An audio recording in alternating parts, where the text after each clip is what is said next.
Assalamualaikum warahmatullahi wabarakatuh. Alhamdulillah.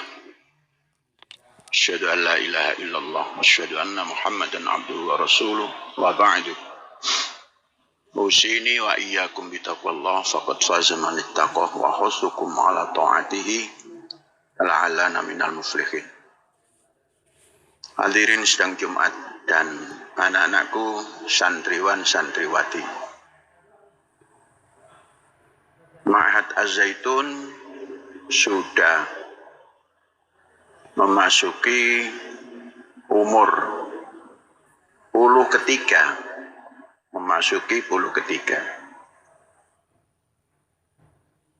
Disiplin kita sudah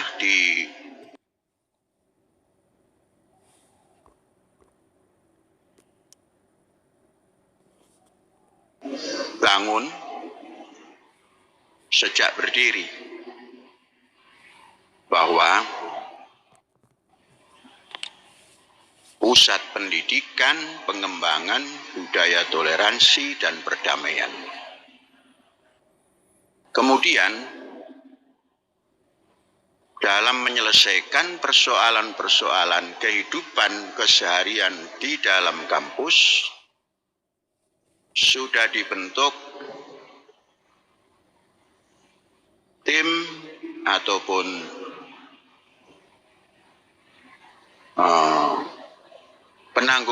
penanggung jawab asrama. Penanggung jawab asrama pun kantornya didekatkan kepada asrama itu sendiri, yang kita namakan Pusat Pengendalian Asrama 130. Kemudian para guru ditugaskan untuk membimbing di dalam asrama, termasuk di dalam kamar-kamar pelajar, diberikan bimbingan-bimbingan. Ini diarahkan agar dapat membimbing kegiatan pembelajaran, juga kegiatan pengasuhan, dalam arti membawa anak didik ini menjadi dirinya yang memiliki budaya toleransi dan perdamaian. Kemudian untuk itu didukung oleh kepengurusan pelajar, dan cara pemilihannya pun tidak diintervensi oleh baik majelis guru maupun yayasan maupun eksponen, namun diberikan kebebasan. Dimulai sejak beberapa tahun setelah pelajar ini menempuh pembelajaran, sampai dengan sekarang ada kemukurusan pelajar itu. Semuanya dengan bersama-sama untuk bisa menyelesaikan hal-hal yang dianggap ataupun dinyatakan tidak baik dalam kehidupan bersama dalam kampus. Itu terkadang ada salah seorang di antara mereka yang ingin memiliki barang kawannya tanpa izin. Dan itu ada tempat penyelesaian.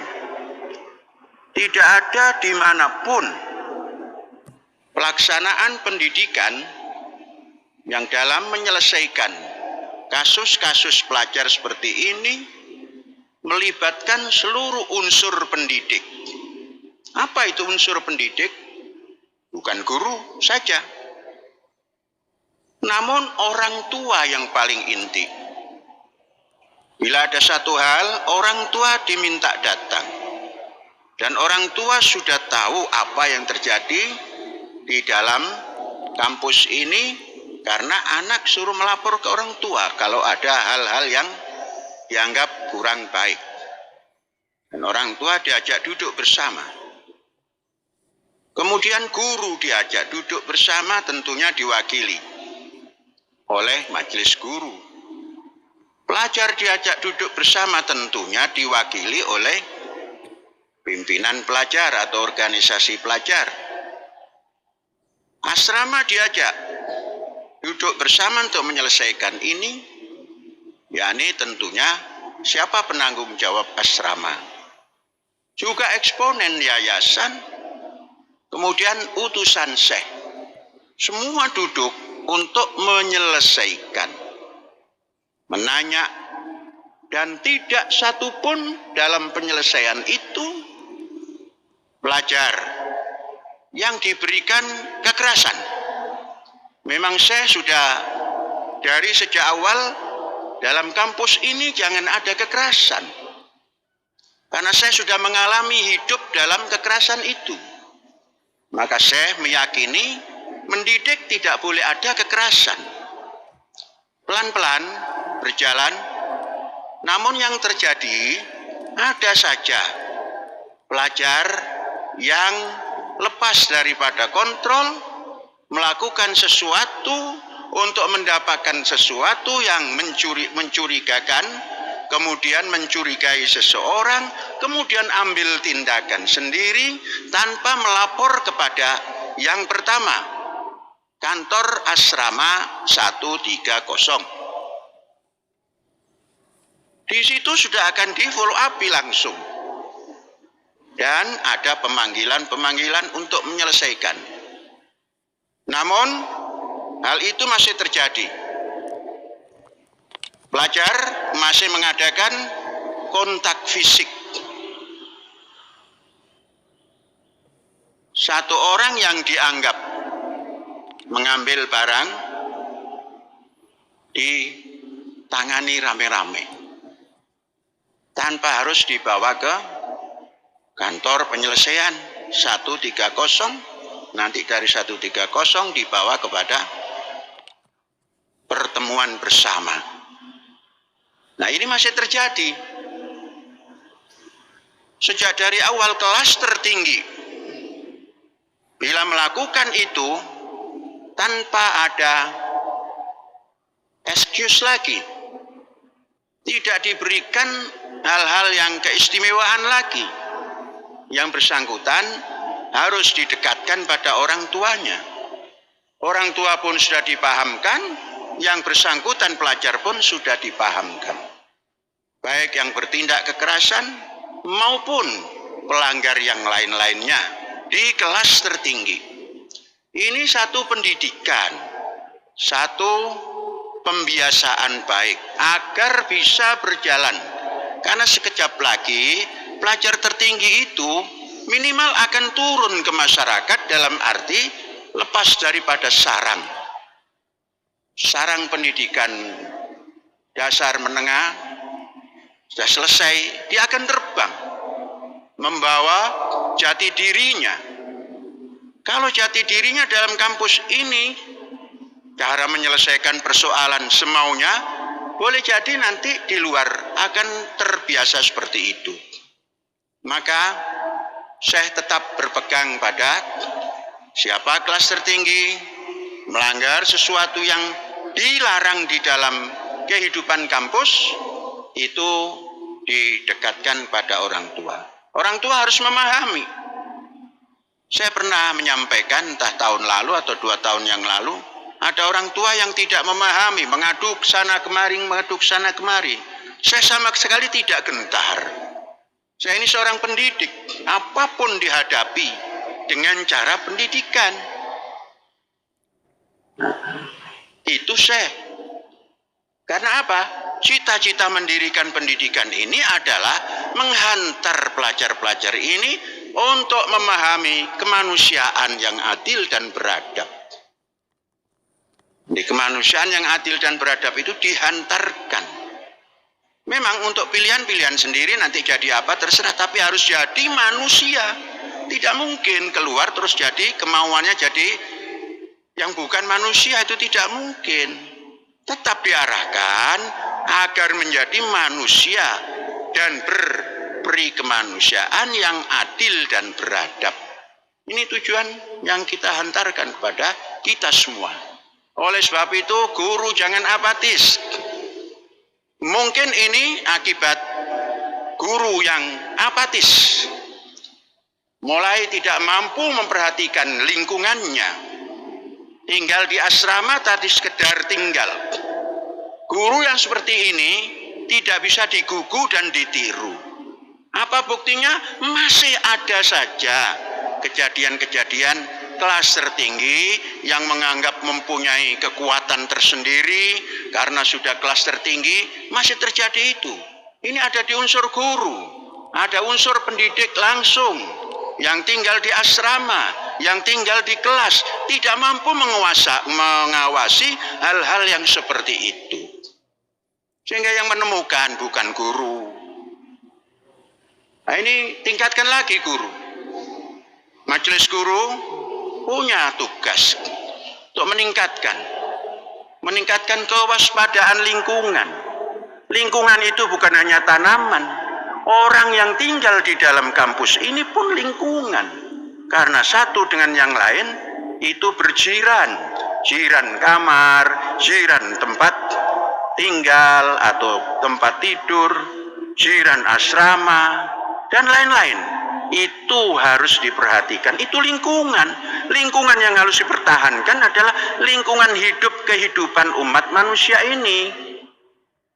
Baru yang mendukung yang lain-lainnya untuk hidup itu apa? Jadi tidak ada gunanya kalau kita lingkungan hidup berupa tanaman, binatang, dan lain-lain diperhatikan, unsur yang menikmati hidup itu tidak diperhatikan. Guru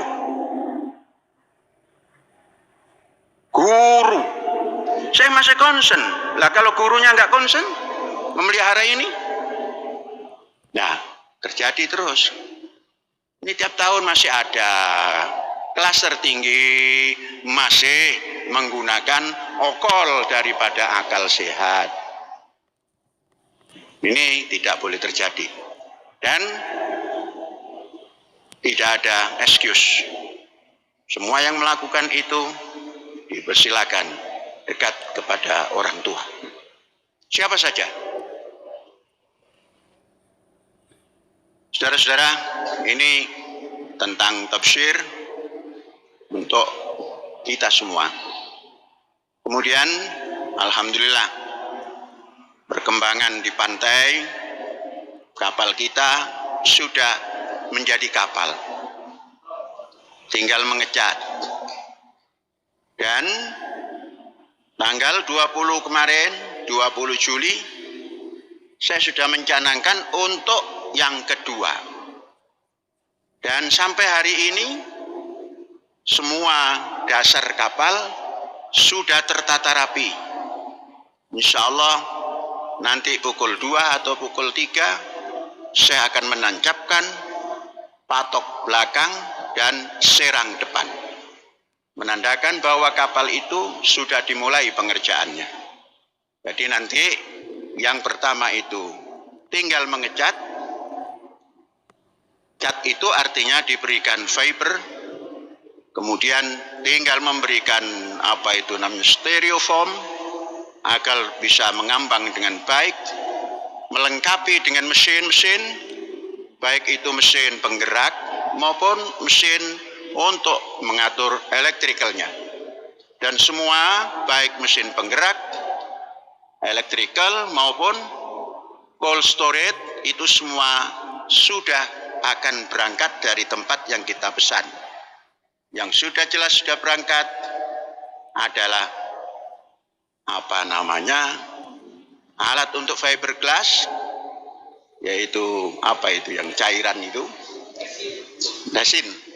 Kemudian juga yang untuk stereofoam yang dimasukkan dalam celah-celah dinding yang kosong itu. Kemudian izin-izin sudah keluar. Dari izin perahu, izin pembuatan kapal,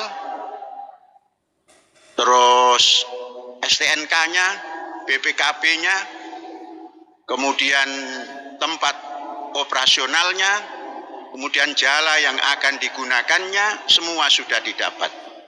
Kita akan menggunakan jala yang tidak terlalu panjang, hanya 10 km.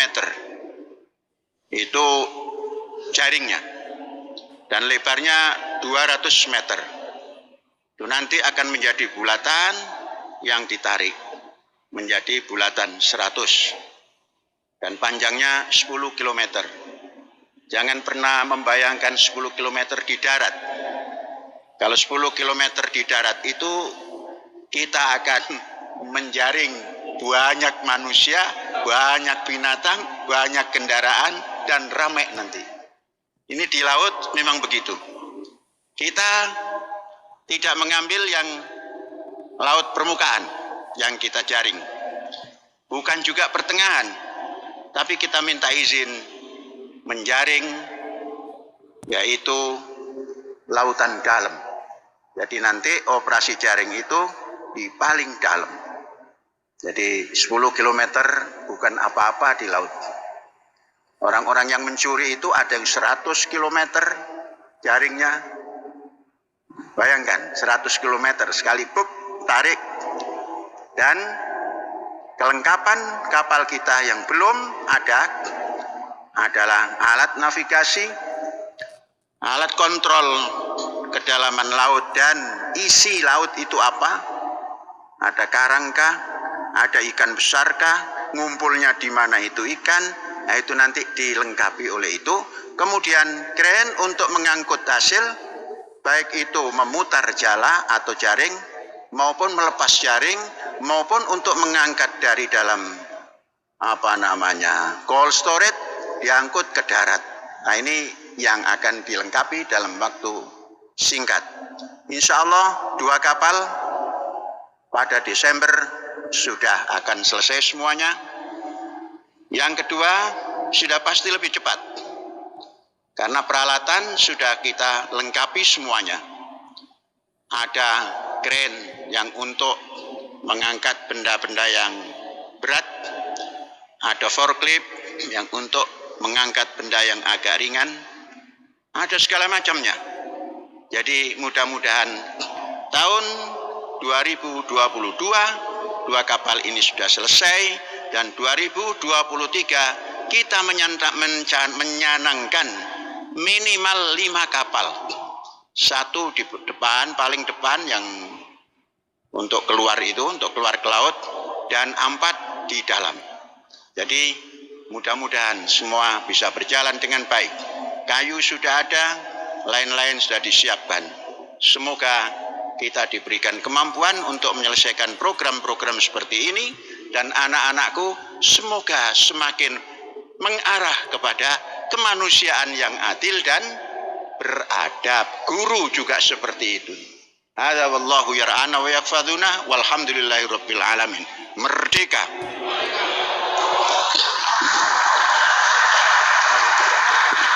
Sembilan permohonan salat gaib. 1 untuk Ibu Atin binti Mas'un.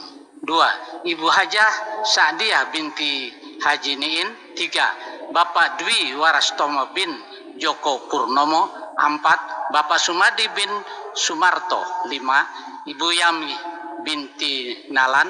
6. Ibu Suami binti Kaijo. 7. Ibu Suji Rahayu binti Harjo Utomo. 8. Ibu Sa'diyah binti Ismail. Dan terakhir Bapak Rais bin Kartijah. Walhamdulillah Rabbil Alamin.